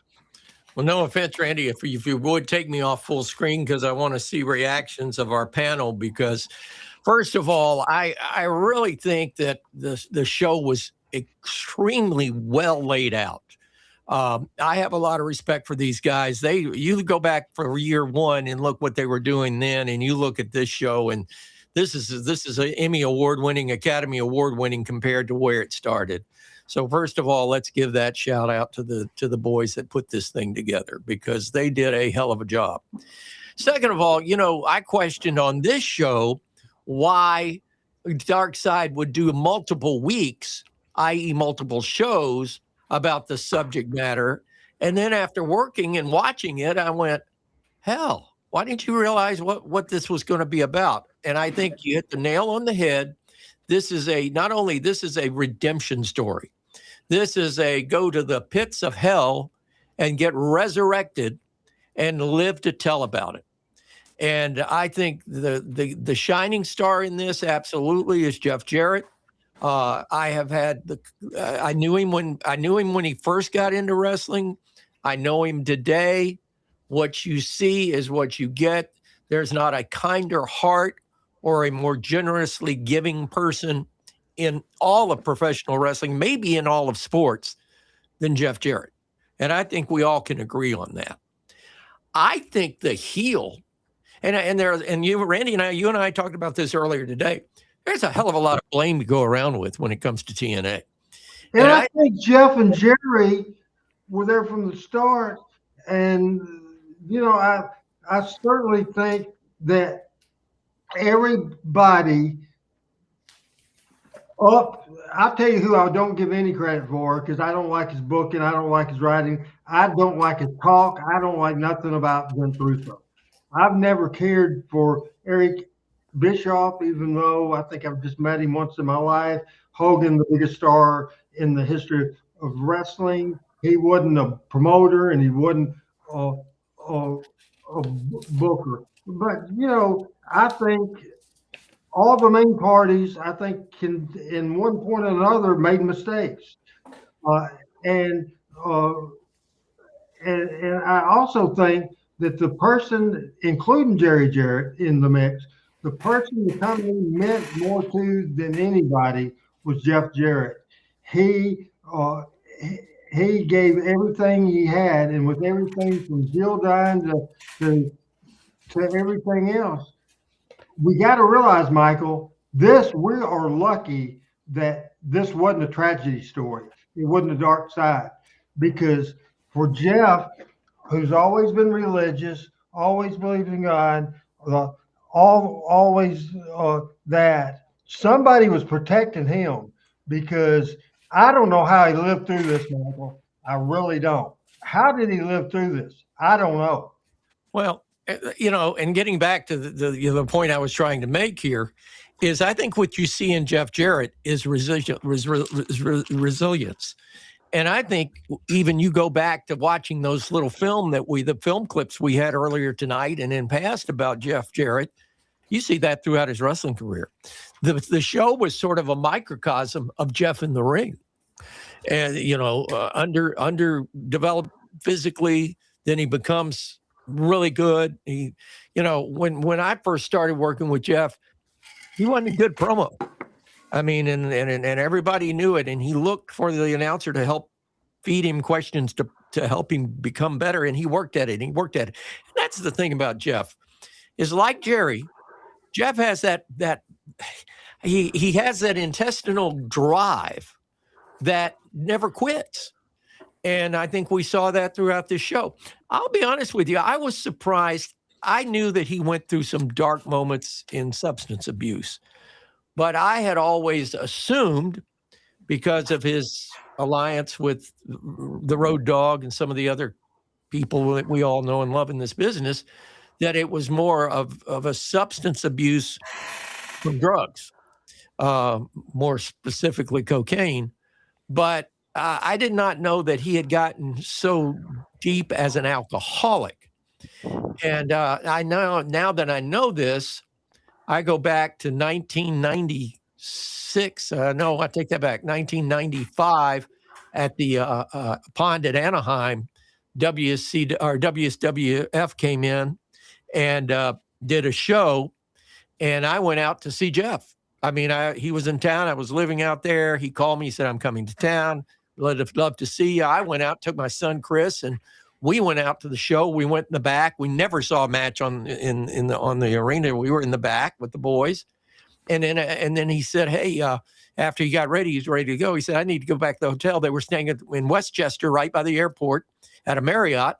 And he said, "How do I get back?" I said, "Well, just follow me, because I got to go that way to go home," because I was living in the valley anyway. So it's like an hour and 10 minutes from the pond back to his hotel. So we got to the hotel, we got out, and he said, "Well, come on in, let's sit down." And we sat down, and that's where I first met the brothers that were the twins that were the referee in WWF. I never knew the difference until that night. Dutch Mantel was there. We sat. Let's clarify, the Hebner twins. The Hebners, and there were a couple of other boys there, and we were in the bar, and I had a Jack and a Coke, and I had one. Chris was too young to drink, so he didn't drink, and I didn't notice that Jeff, I think he had a beer, or maybe he had a second one, I don't know. But I never got the feeling that Jeff would ever get to that point. But from what he went through with Jill, and part of it's the background, like you say, Randy, from, growing up in a divided house, but with the loss of Jill, who he loved, respected, and just adored, we all know that. And the loss of her, with what was going on in DNA, that would drive anybody to drink. But let me tell you, as far as giving everything to your business, and I'm not crying the blues here, please don't get the wrong impression here, but for 29 years on the 31st of this month, for 29 years, I've given my heart and my soul. My wife has done the same thing for what we do. And there's a love for it. And if I were to lose this for any reason, I'm sure I would hope I would be strong enough to survive. But if it were to come to that point, I think I would have the same feelings psychologically that Jeff has gone through. And God forbid if anything ever happened to Melanie, that would probably be a knockout blow. So for him to get knocked to the ground a third time, and then come back to where he is today, my God, what a story. And it's not the dark side. It's the light side of resurrection. And that's the best way I can, a redemption story, whoever said that the first time, absolutely 100%. And again, my kudos are to the producers and the people that had the guts to put this on. I'm wondering where the idea came from. Was this something that Jeff took to them and said, "Hey, I've got a story if you guys want to use it"? Where did the idea come from? Because whoever got the idea, whoever masterminded the way it was presented, without a doubt, in my opinion, this is the best episode of this particular series in its history, period. And it may get better this year. We don't know. But absolutely the absolute best production, the absolute best storytelling, and without a doubt, the absolute best subject matter. You know, Michael, it was Evan Husney who was the producer of Dark Side of the Ring. He did an interview on Jim Cornette's podcast where he talked about this. And he had initially wanted to do just a multi-part series on Jeff Jarrett, and Dark Side of the Ring, or the Vice Network, I guess, didn't want to let him do, 5 and 6 episodes of that. So I told him, well, just fold it into your regular Dark Side of the Ring schedule. So I decided at that point just to make it Jeff Jarrett / the story of TNA. So that's kind of how it came about. And then they approached Evan Husney, who is a producer, approached Jeff, and I assume everybody else too who appeared in it. Absolutely. One of the things too I'd heard, and Jeff, I've watched several where he's been on podcast and some of them online, that apparently they tried to get Dixie on it, and Dixie refused. Jeff encouraged her to come on. Jeff, they tried to reach out the producers, and Jeff said, "Do you want me to try to call Jeff?" And Jeff said, "Dixie said everybody has their own side of the story, and yours is different than mine. Mine's different than yours. Everybody's story is different. It's imperative that you do this." And he tried to talk her into it, and she said she would consider it, but eventually she declined the thing. And I would think the fact that she regrets that now. And obviously there's different people out there, different wrestlers like Bully Ray, and there's other people that were offended that Dixie was. A lot of people, they feel the show slanted it for Dixie being the heel. Do I think she had evil intention? I absolutely don't. Do I think, and again, she grew up as the daughter of a billionaire, and she wanted her dad, she wanted her mom to be proud of her. So she talked them in. It kind of fell in their lap when Jeff hired them as that company as the PR people. And so if without Dixie's initial involvement, TNA didn't last a month. But obviously without Jeff Jarrett's vision, the thing wouldn't have got off the ground to start off with. And no matter what was thrown at him, they illegally forced him out and sent home, and there's nothing to do. And within, I forgot how long they said, how many months, I don't know if it was 2 years, I don't know, I can't tell you how much, but they lost their television. They lost every number, every number, the house shows, the ratings, everything. The payroll just went out of this world. Eric Bischoff wanted to get them out of the impact zone. So the production costs went up 5 or 6 times. So I think, and I'll let y'all respond to this, when TNA started their collapse was when Jeff Jarrett was sent home, bottom line. The person that initiated that was Dixie Carter. Yep. There's no doubt about that either. So I think if Jeff Jarrett, not to saying that he was perfect, was he as a creative genius as his dad was, or Jerry Lawler was, or Dusty Rhodes was, that's debatable. But Jeff Jarrett, I can tell you, nobody worked as hard for that company.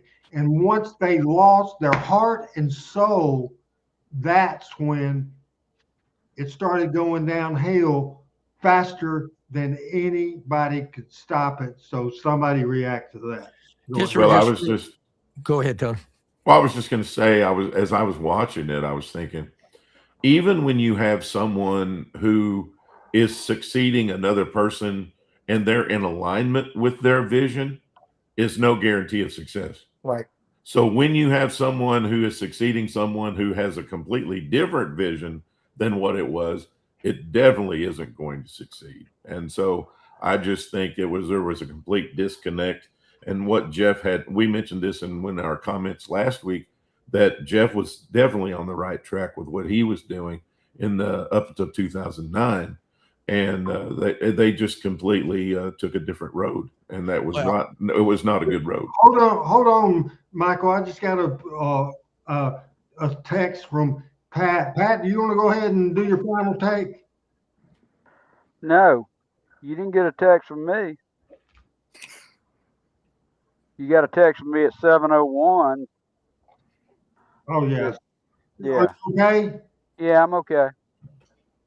Pat's having neck problems here today, and I just saw a text, but I see the time stamp now. So, so Tony, you got your thoughts in, right? I did. Yep. Okay, Rusty, you go ahead. I might give a little insight into Dixie Carter, because I know some people who knew her. Dixie was, I think, truly represented the poor little rich girl. She got sent away to boarding school at the Hockaday School, which some of you might have heard of, when she was like in 9th grade. So she didn't live with her parents all through high school, basically. And, I wonder if she kind of resented that. And therefore, she was trying really hard to prove herself, in a sense, to her very wealthy parents, and perhaps her parents, her father particularly, was very anxious to make it up to Dixie for having sent her away to boarding school. I know that happens a lot with kids who are wealthy, who get sent away to not live with their parents during high school. So I wonder if that had a little something to do with the way Dixie approached Jeff and TNA. And I think that's a good point for sure. And again, just because I think that Dixie was behind the root of Jeff leaving and everything, did she do it to be conniving, that sort of thing? I don't think that at all. I think she made bad decisions, and the best explanation, what you just said, that she's trying to prove herself to her parents. I think that bottom line is the best point made tonight. Pat, we'll let you sum it up. We're going to be able to get out of here a few minutes early today. It's been fascinating, and Adam, I want you to look for and after we do these final takes, I want to see if we can find in the graphics a list of the other episodes that we're not going to talk about, but just so we can let everybody know, because we want to direct people to the other episodes.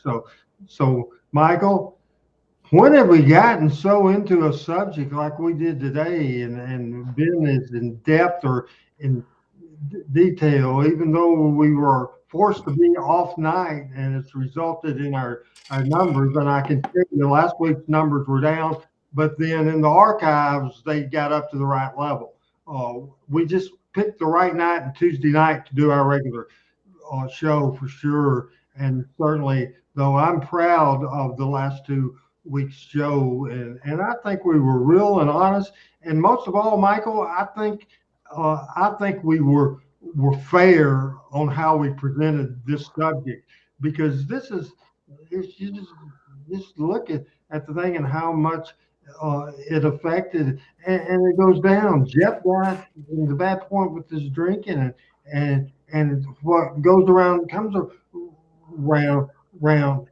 Jarrett died speaking, and the only one of his children in his life at the time he died was his son Jeff, and they had the major falling out that got after Jeff got out of rehab. Michael, I wish you would have seen that. So too, and Jeff and I have had so many talks about this in rehab. They said make amends, whether you think you were in the right or not. Make amends with everybody, or you'll never get better.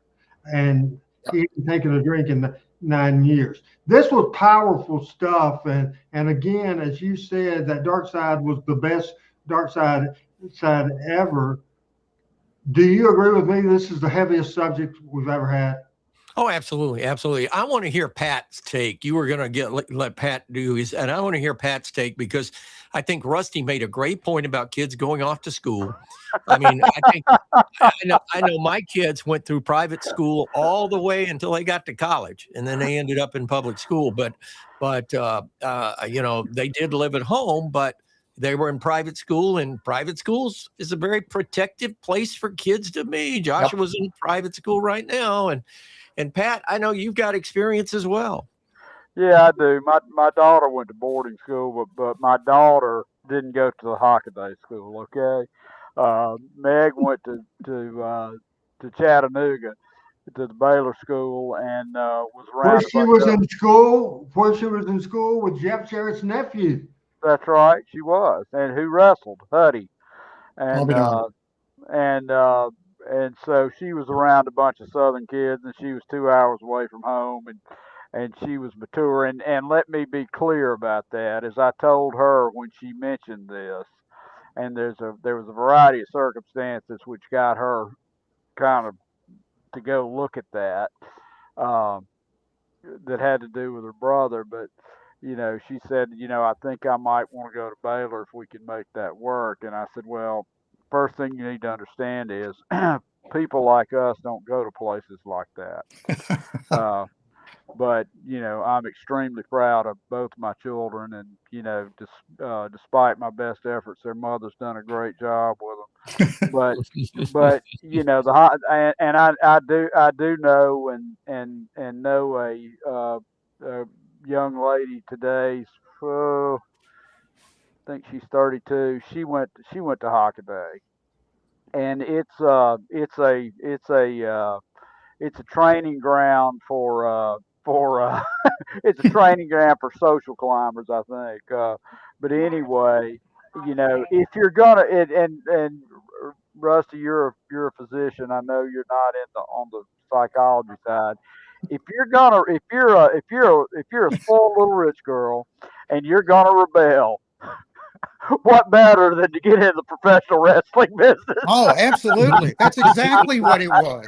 Yeah. She's gonna do something completely different from what her parents would expect. Absolutely. Yeah. Run off and join the circus if there is such a thing anymore, right? Yep. That's it. So well, I think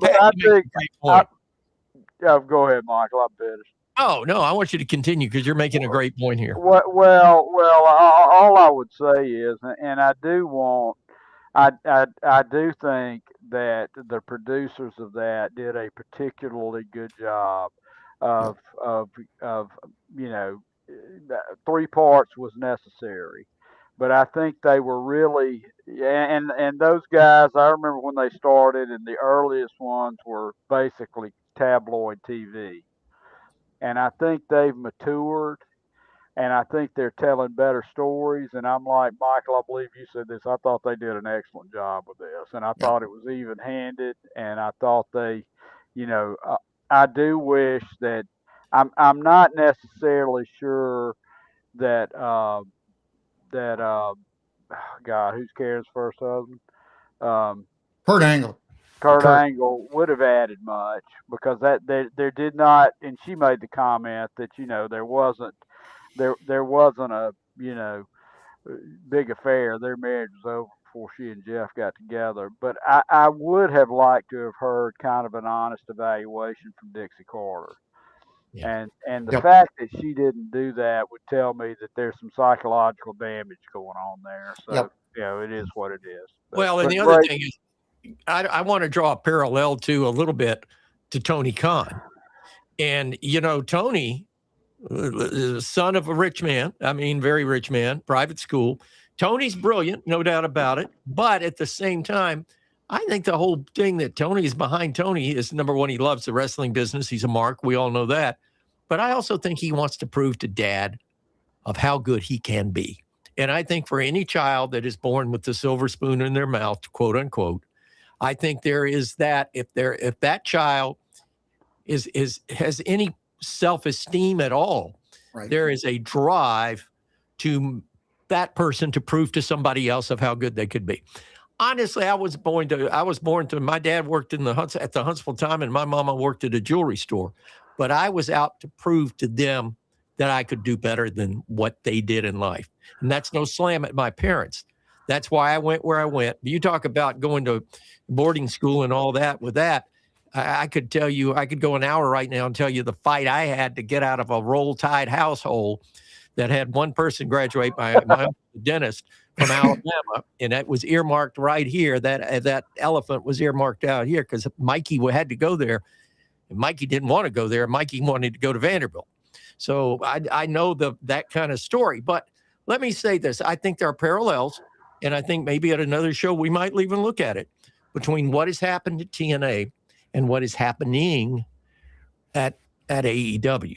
And I think it's different universes in a different time, but I think there are some very strong parallels to be searched there. And I disagree with that 110%. Do you really? Oh, absolutely. 110%. Absolutely. Absolutely. Okay. That's why we have this show. There's one voice in AEW.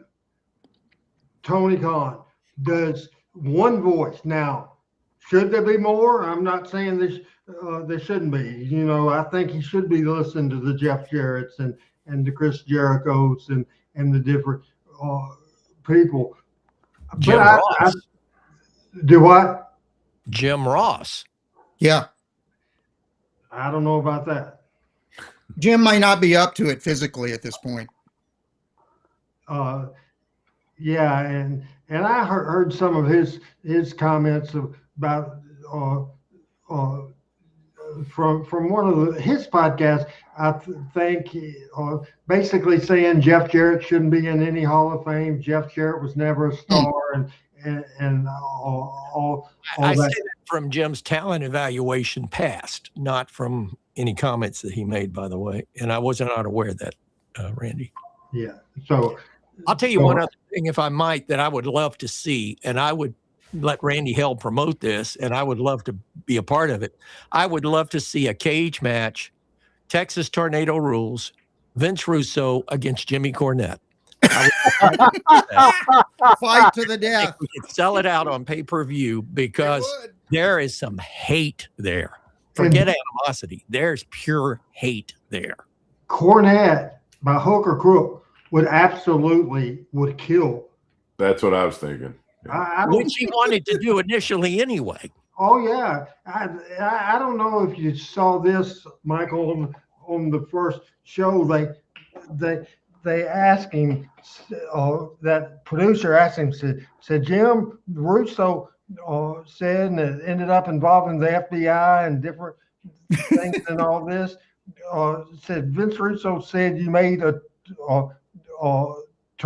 terroristic threat. Yeah. And then Cornette says, what was his comment? He said, was it terroristic? How do you define terroristic? How do you define terroristic threat? And then, because he made a threat. He said, really said the threat. But wouldn't that be a great pay-per-view? In a cage, terrific. Texas Tornado Rules, Russo against Cornette. I'd pay to see it.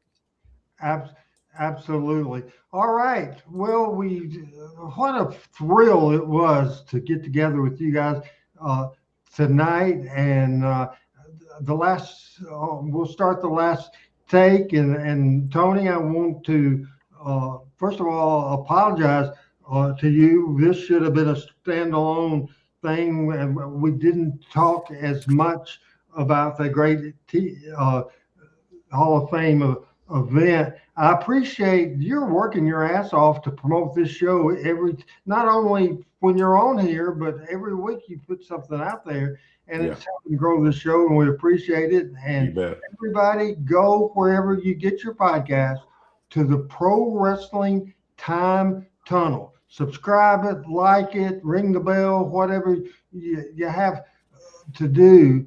The current Pro Wrestling Time Tunnel on Memphis 1976 is tremendous, but you can deep dive into any territory you want to get into. I'm addicted to it. I am absolutely in love with it. So I encourage everybody to check out Tony Richards on Twitter, on Facebook, and certainly the Pro Wrestling Time Tunnel. And again, Tony, thank you very much for joining our team, for contributing and promoting this show. And most of all, a big congratulations for going into that Hall of Fame, the Jim Melby Award. We're proud of you. Thank you very much, Tony Richards. Oh, thank you, Randy. And I love this show. I've watched it for years and admired all the guys here, known Michael the longest. But yeah, I really appreciate it. I'm always honored when you guys ask me to come on. I try to promote the people who, you know, they're trying to preserve wrestling history. And I'm for everybody that does that. I'm for every Hall of Fame out there. Obviously, I mean, I think Tregostes is the best Hall of Fame out there. I think they're the ones that are trying to preserve wrestling history. It's a showcase part of what they do. I think you're going to see even more of an emphasis on wrestling history going forward from the folks in Waterloo. And I told Jerry Briscoe that I was going to be on here tonight, and I told him that someday that you guys are going to come up and be a part of things, and he's pretty excited about that. So I hope we can make that happen at some point. Let's go ahead, Adam, and put David Walden's 309. And I appreciate this very much. And this show wouldn't be the show without Adam and Rusty and Pat and Michael St. John, Coach Chris Ellis, and of course our new friend Tony Richards. David Walden 309 says, I'm going to start watching this a lot more often, Randy. Obviously, you are watching on YouTube, we're on Facebook, we're on Twitter, we are on Twitch, and we appreciate that very much. Tony, we're just so proud of you for sure. Doc, yeah. We found you by you watching our show one time, made a comment, and we brought you in as a regular member, not every week, but you come in to make the save and really add a lot to this show. Last take for you tonight. Well, first off, I will tell Tony congratulations also. I did not know Tony before he did the show last week, and it's been just a pleasure to meet and interact with him. And I am following him now also. My other point I will make is my last take. My parents sent me to Catholic school so that the Christian brothers would beat the goofiness out of me. And they mostly succeeded, but there's still a little of it there. So, no, I did not go to a boarding school. That is funny. Last take time, the injured Pat Trammell. Well, just another great visit for me, and I enjoyed being with all of you. And Tony, again, congratulations, well deserved. And thank you, Pat. You know, I'm so thankful that you spend your time with us. We've all got to be friends, and you know, just talking about the things we love. And so, and Randy, we would not be here without you. And you know, your friendship is one I treasure, and it has meant so much to me to be with you and Michael, my brother from another mother, and Doc and Tony and Chris, and you know, just I'm very thankful for all of you. Last take time, the person that was not here last week. And again, people, will be back with our regular scheduled programming. We'll talk the greatest nights of Memphis wrestling next Tuesday at 7 o'clock. We're back Tuesday at 7 Central Standard Time, and we'll have a great show for you next week. And again, several months ago, we got back to our roots. We're doing a lot of talking some serious stuff, and I love what this show has gone back to. We mixed it a little bit with video, but it was great. David then says, much love and respect. I love this kind of stuff. Appreciate it very much. We appreciate it. Michael, boy, David. Last take. Well, first of all, David, thank you. And I think he pretty sums it up. I love this because we're like a little club here. We're like a little fraternity. And we don't always agree, and that's great.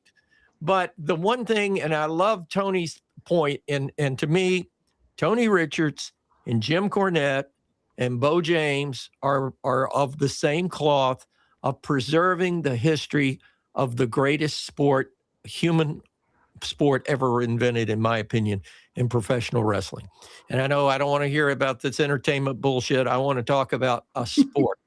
and for what the people before us have done, for us to be able to talk about what they have done, to me, the highlight of the night is the fact that Bill Dundee was watching. Absolutely. A highlight of the night. And for us to get together and do this BS and have a lot of fun doing it and be on target historically most of the time. I'll be the weak link in that one because at my age, the white hair, every time I get something wrong, 2 more fall out. But the fact of the matter is that I wish there was more. I wish there was more of this, but people like Tony, people like yourself, Randy, has such a passion and a love for this that we all love, but you guys take it a much deeper and give it much more effort than I could ever hope to. And, when you get somebody like Pat, who's been a fan and been in, an ancillary part of the business all his life, and then Doc, who, was raised on Memphis wrestling, and the people that are out there watching who we absolutely adore. I mean, this to me is what this show is about. We're not dark side of the ring. Sometimes we can be the lighter side of the ring, and sometimes we can be the more serious side of the ring. But what it is it's out to preserve not only what we know and love in Memphis wrestling, but what we know and love in the sport of professional wrestling. And Randy, my hat's off to you, first and foremost, for number one, allowing me to be a part of it, but number two, for what you do, and for Adam producing in the background. That's incredible. But for what you do week in and week out for all these many years, I have never been bored on this show. And trust me, there's a lot of things that bore me. This is not one of them. So thank you for doing it. And thank God we're going back to Tuesday night. I was worried about that Wednesday thing come football season. I know what, as we'll end by saying this, we've developed the team hails, the team talking Memphis wrestling. PJ just says, love the show. And this is the thing, guys, about where we are in the world now, and how it's different than it was before. If you wanted, we couldn't do this kind of programming. And PJ in Thailand that says she loves this show and she's the first lady of this show, there would be no PJ if the world wasn't like it is, where she can watch this show in Thailand every week for the last, since we've been on the air, several years, watching it every week and be a part of our family.